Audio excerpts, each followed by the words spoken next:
Hello friends, welcome to the physiology lecture. In today's class, we are going to talk about one of the tissues of our body that is making the movements possible. This tissue is smooth muscle cell. But before going into the ultrastructural detail of this smooth muscle cell, let's first understand the structure and anatomy of this smooth muscle cell. But before that, first let's understand where these smooth muscle cells are present. Smooth muscle cells are found in the walls of hollow organs like stomach, where they help in peristalsis and the movement of the food. They are also found in our eye, where they help in vision. They are also present in our blood vessels, where they control our blood pressure. They are also present in the walls of the glands, thereby regulating the flow of secretions, and also in the uterus, where they help in embryo development, and they are also present in our skin with variety of functions. Smooth muscle cells also help in propelling the urine out of the body. The structure and function of all the smooth muscle cells present in our body are same, but their controlling mechanisms are different to support the variety of function of these smooth muscle cells. Smooth muscle cells are divided into two subgroups, that is, the single unit or unitary, which is found in case of our intestine. Compared to this, multi-unit smooth muscle cells are found in our eyes. Within single unit smooth muscle tissues, the autonomic nervous system innervates a single cell within a sheet or a bundle, and the action potential is propagated by gap junctions to the neighboring cells such that the whole bundle or sheet contracts as a single unit. That is why they are given the name single unit smooth muscle cells. Multi-unit smooth muscle tissues innervate individual cells, and they allow for fine control and gradual responses, much like motor unit recruitment in skeletal muscle cells. Smooth muscle fibers have a fusiform shape, and like a striated muscle, they can contract and relax. Smooth muscle cell containing tissue offer much more elasticity compared to striated muscle cells, and still they offer much more contractibility. Because of this, they are forming much more important component of organs like intestine and urinary bladder. In the relaxed state, each cell is spindle shaped, having 20 to 500 micrometer in diameter. Ultrastructure of a smooth muscle cell. A smooth muscle cell contains a variety of proteins such as thick and thin filaments, which makes it an effective contractile as well as elastic unit. A substantial portion of the volume of the cytoplasm of smooth muscle cells are taken up by the molecules myosin and actin, which are arranged on parallel axes. Myosin and actin have the capability to contract, utilizing the energy of ATP, and through a chain of tensile structures, they make the entire smooth muscle tissue contract with them. Now let's first study the structure of this myosin. Myosin is primarily of class 2 in smooth muscle. Myosin 2 contains two heavy chains which constitute the head and tail domains. Each of this heavy chain contains the N-terminal head domains, while the C-terminal tails take on a coil-coil morphology, folding the two heavy chains together. Now let's study the structure of actin. The thin filaments that form part of the contractile machinery are predominantly composed of alpha and gamma actin. There is also a lot of beta actin which does not take part in the contraction, but instead they polymerize below the plasma membrane, forming a structure that helps in the contraction of the entire smooth muscle cell. Apart from these two major contractile proteins, the smooth muscle cell also contains other contractile proteins. Smooth muscle does not contain the protein troponin. Instead, they have calmodulin which controls the contraction. In addition, caldesmon and calponin are two additional proteins which are expressed in the smooth muscle tissue. Tropomyosin is present in smooth muscle, spanning 7 actin monomers and is laid out end to end over the entire length of the thin filaments. In striated muscle cells, this tropomyosin covers the actin filament and controls the contraction of striated muscle cells. But in case of this smooth muscle cells, we still do not know the actual function of tropomyosin. It is this complex machinery of proteins that makes smooth muscle cell an efficient elastic as well as a contractile unit. The myosin and actin are the contractile parts of continuous chains of tensile structures that stretch both across and between smooth muscle cells. The actin filaments of contractile units are attached to specialized structure called as dense bodies. Dense bodies are rich in alpha actinin and they also attach to intermediate filaments which consist largely of vimentin and desmin, and hence thereby they appear to serve as anchors from which the thin filaments can exert their force. Dense bodies also connect with other cytoskeletal proteins, delivering the entire stress of contraction on the cytoskeleton.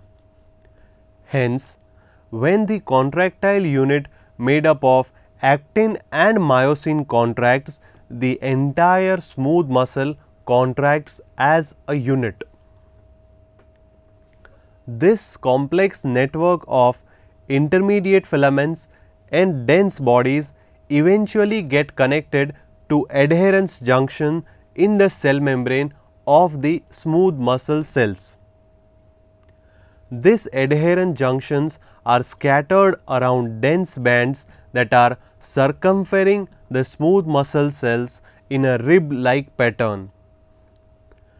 When complexes of actin and myosin contract, force is transduced to the plasma membrane through the intermediate filaments attaching to such dense bands. Now let's learn how this smooth muscle cells are contracting and how they are relaxing.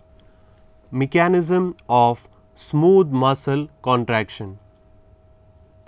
There are two basic types of smooth muscle contraction, that is phasic smooth muscle contraction and tonic smooth muscle contraction. Smooth muscle cells might contract phasically with rapid contraction and relaxation, or they might contract tonically where they are slowly contracting but for a prolonged period of time. The reproductive, digestive, respiratory and urinary tract include this type of tonic contractions.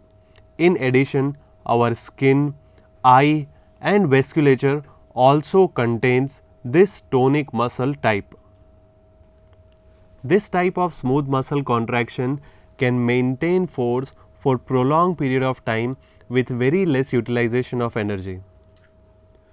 Though this type of contraction is different in phasic and tonic, one must understand that molecular mechanism of contraction remains same in both the type of muscle contraction. Now let's see how this muscle contracts.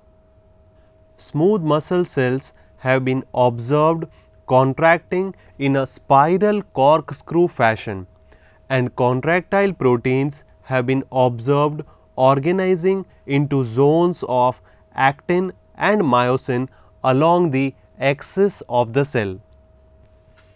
Now, as we are clear with the anatomical details of a smooth muscle ultrastructure, now let's understand the mechanism that how these cells are contracting. When the stimulus comes, there is an increase in the intracellular calcium ion concentration inside the smooth muscle cell. This increased calcium concentration leads to binding of calcium with calmodulin. Calcium bound calmodulin activates myosin filaments and they bind with ATP. Now, the myosin heads bind with actin filament and slide on the actin filaments. This leads to contraction of the muscle. Myosin functions as an ATPase, utilizing the ATP to produce a molecular conformational change of part of the myosin and produces movement. Movement of the filaments over each other happens when the globular heads protruding from myosin filaments attach and interact with actin filaments to form cross bridges. As the stimulus moves further, there is contraction of all the actin and myosin filaments. Force exerted by the entire contraction is unified by the dense bodies and the entire muscle cell contracts. When the stimulus stops, the sarcoplasmic reticulum recovers the calcium ion from the sarcoplasm, leading to decrease in the intracellular calcium ions.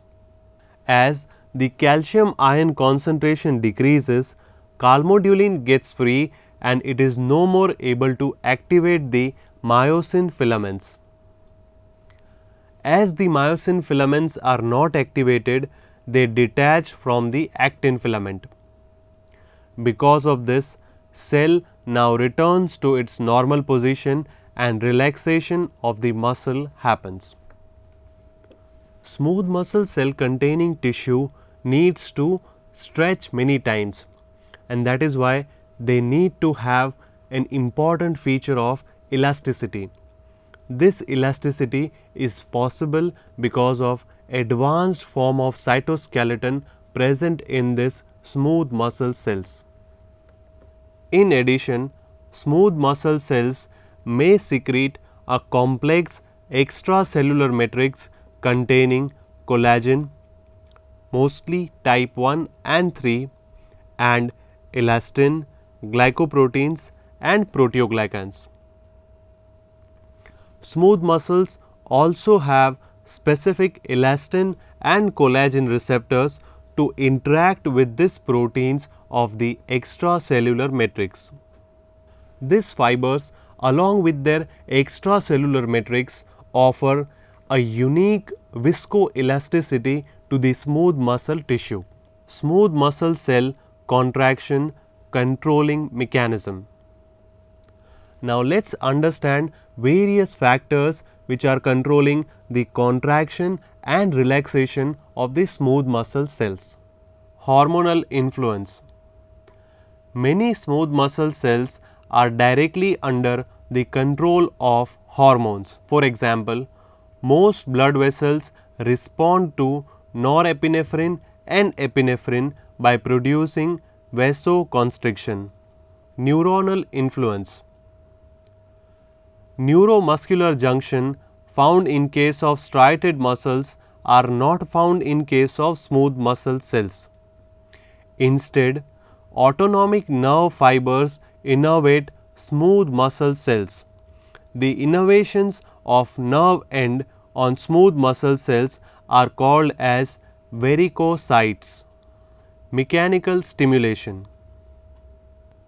To maintain the organ dimension, the smooth muscle cells are always connected to each other, and because of that, when one smooth muscle cell contracts, it also exerts mechanical force on the neighboring smooth muscle cell, and hence the neighboring smooth muscle cell also contracts. Gap junctions. Gap junctions couple adjacent cells chemically and electrically, facilitating the spread of chemicals such as calcium or spread of action potential between smooth muscle cells. Single unit smooth muscle displays numerous gap junctions, and these tissues often organize into sheets or bundles which can contract in bulk. Now let's study the factors which are playing a role in relaxation of the smooth muscle cells. Relaxation inducing mechanisms. Generally, the absence of contracting stimulus leads to the relaxation of smooth muscle cell. Amazingly, smooth muscle cells also have relaxing capacity. They can relax even compared to their normal shape. The relaxation of smooth muscles can be mediated by endothelium derived relaxing factors, nitric oxide, endothelial derived hyperpolarizing factor such as cannabinoids, cytochrome P450 or hydrogen peroxide or prostacyclin. Physiology of striated muscle cells. Friends, we have already discussed about smooth muscle cells. Now let's talk about the next subtype, that is striated muscle cells. We have already discussed that myocytes or muscle cells are of two types, smooth muscle cells and striated muscle cells. So now let's talk about the next subtype, that is striated muscle cells. Striated muscle cells are further classified as either skeletal muscle cells or cardiac muscle cells. Hence, there are three basic subtypes of muscle cells, that are smooth muscle cells, striated muscle cells and cardiac muscle cells. You must have studied about striated muscle cells in your previous classes, so let's have a quick review of it. Striated muscle cells are also called as skeletal muscle cells as they are associated with skeleton and assist in locomotion. Now let's briefly understand the mechanism of skeletal muscle contraction. Skeletal muscle is made up of individual components known as myocytes or muscle cells. Sometimes they are also called as muscle fibers. It is the unique ultrastructure of these myocytes that make them an efficient contractile machinery. The plasma membrane of myocyte is called the sarcolemma and the cytoplasm is known as the sarcoplasm. In the sarcoplasm are the myofibrils. The myofibrils are long proteins bundled about 1 micrometer in diameter, each containing myofilaments. Pressed against the inside of the sarcolemma are the unusual flattened nuclei. Between the myofibrils are the mitochondria which provide energy for contraction. The myocytes are having network-like sarcoplasmic reticulum. This sarcoplasmic reticulum surrounds the myofibril and holds the reserve of calcium ions which are needed for muscle contraction. The myofilaments are made up of actin and myosin filaments. In addition to the actin and myosin, skeletal muscle fibers also contain two other important regulatory proteins, the troponin and tropomyosin. This troponin and tropomyosin are necessary for muscle contraction. These proteins are associated with actin and they cooperate to prevent its interaction with myosin. skeletal muscle cells are excitable and are subjected to depolarization by the neurotransmitter acetylcholine. This is released at the neuromuscular junction by motor neurons. Now let's understand the mechanism of striated muscle contraction. Initiation of muscle contraction. Each striated muscle cell is directly under the control of nervous system for its contraction. The axon of the nerve cells attach to each muscle fiber, forming a neuromuscular junction. So, when the neuron carries an impulse, they release acetylcholine into the neuromuscular junction. This acetylcholine binds to acetylcholine receptors on the sarcolemma, opening the sodium channels. Due to this opening, sodium ions rush inside the myocyte, causing the depolarization, opening all the sodium channels on a myocyte. Due to this rapid influx of sodium ions, there is alteration in the cytosolic ionic concentration, leading to opening of calcium channels on the sarcoplasmic reticulum. Now, the calcium is released from the sarcoplasmic reticulum into the sarcoplasm. These calcium ions are having affinity for troponin. Troponin controls the tropomyosin, the protein which binds to actin and prevents it binding with myosin heads. During muscle contraction, the thin actin filaments slide over the thick myosin filament. However, during low concentration of calcium, the binding is prevented by tropomyosin. So, when the stimulus comes, there is increase in calcium concentration in the sarcoplasm. Due to this, the troponin binds with the calcium, causing the conformational change in the tropomyosin too. As a result, there is opening of myosin binding sites on actin. Now the myosin heads attach to the actin. This binding causes a power stroke where the myosin head pivots, pulling the actin filament towards the center. After this step, the cross bridge detaches when a new ATP binds with the myosin. The end result is a shortening of the sarcomere. Hence, when the stimulus stops, there is gradual removal of calcium ions from the sarcoplasm by calcium pumps. In the absence of calcium ion, tropomyosin covers the myosin binding site of actin, returning back to the normal position. Hence, when the nerve stimulus comes, there is contraction of the muscle, while in the absence of nerve impulse, the muscles return to their normal position. So, this is how our skeletal muscles are contracting. Our cardiac muscles also follow the similar pattern for contraction, and hence we are not going into the detail of it. Now, let's quickly summarize what we have studied in today's lecture. Our today's class is aimed at understanding the contractile machinery of our body. We started our class discussing about the smooth muscle cells. We also discussed two types of smooth muscle cells, that are single unit smooth muscle cells and multi-unit smooth muscle cells. Then we discussed about the ultrastructure of smooth muscle cell and its contractile proteins such as actin and myosin. We also discussed the structure of actin and myosin. Then we talked about the mechanism of smooth muscle contraction.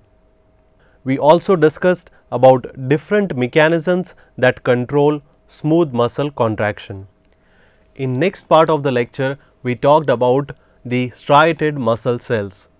We first discussed the role of skeleton muscles in movement and locomotion. Then we discussed about the ultrastructure of striated muscles, and we talked about the sarcoplasm, sarcolemma, sarcoplasmic reticulum and the myofibrils. In the last part of our lecture, we talked about the mechanism of striated muscle contraction. We discussed that when the stimulus comes, there is increase in the cytoplasmic calcium ion concentration. This leads to binding of calcium ions with troponin. This troponin in turn regulates tropomyosin. This tropomyosin gets free from actin, and now this actin binds with myosin head, causing the muscle contraction. This causes the entire muscle to contract. Dear students, I hope you enjoyed learning about the contractile machinery of our body and you are eager to learn more about them in your future classes. Thank you for attending this class.